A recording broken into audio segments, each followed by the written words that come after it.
Man, this is a wild movie and such a fun ride from start to finish.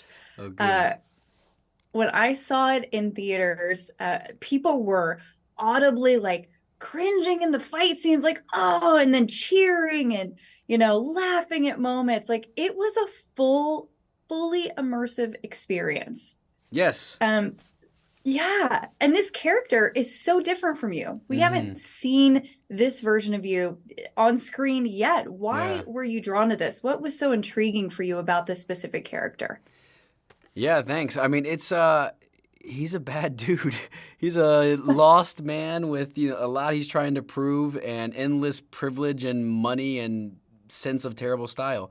I think for me, I always have been attracted to try to find things that allow me to explore different types of, headspaces, and this one definitely was something that I'm not probably the first guy you'd think of to play this character. But I had a lot of fun with David Ayer, our director, kind of creating his what makes him tick and sort of the motor that's inside of him, and try to find the truth, because ultimately I think that Derek in his mind thinks that he's a hero and he's doing something that's good and powerful, but he's living such a warped reality that's fueled by substances and money that he has no sense of any kind of touch with reality. It's wild. It's a lot of fun though. Yeah, I mean, as we watch your character, you essentially kind of spiral out of control over the span of the film.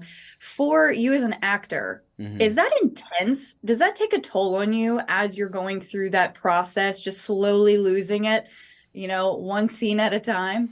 Absolutely, yeah. It's part of the fun and like the draw for me to do something like that is like just losing it, and it's exhausting. It really is. Like the finale sequence, like the last kind of the big crescendo of the movie.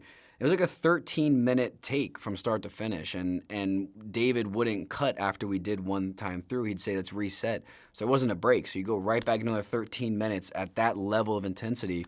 Blew out my voice, like almost hyperventilating, like had to like at points like sit down and like stop the room from spinning. It's fun though. It's really fun because you lose yourself in it, and all of a sudden, like when you're about to pass out, you find like some other thing of this character that's interesting to play with, and yeah, it's it's wild. It's a rush. Yeah.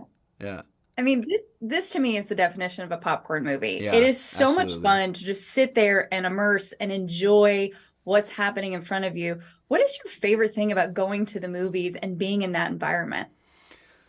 I mean, for me, there's just some movies that are just way better in a theater with an audience, and I think that this is absolutely one of them because it has that communal fun ride kind of feeling that you just can't get even if you have a nice TV and speakers at home or something. It's a different experience to see it with a bunch of people in a theater. I think what's really cool about Beekeeper too is that it's not a pre-existing universe. Like this was world building. It's not based on something that already existed, and I think that is kind of rare in today's world to have like a big exciting action-packed movie like this that builds its own universe and plays by its own rules.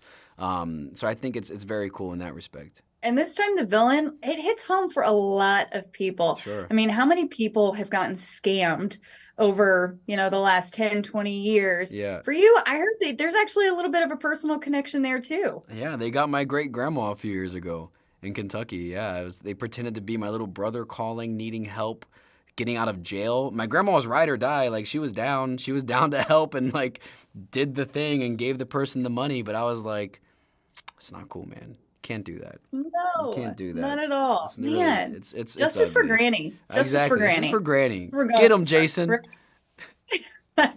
Now, last thing before we wrap up here, I don't know if you've been on TikTok lately, but there's been a bit of a resurgence.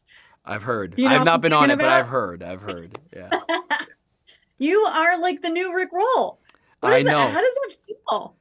It's weird, man. I don't know. I'm not on the internet very much because of all the it's good and bad, and I just would rather it exist in a separate universe from my experience. But my little brother and his boyfriend showed me over the holiday what the whole whistle meme is. I feel like a grandpa when I talk about this, man. I'm only like 31.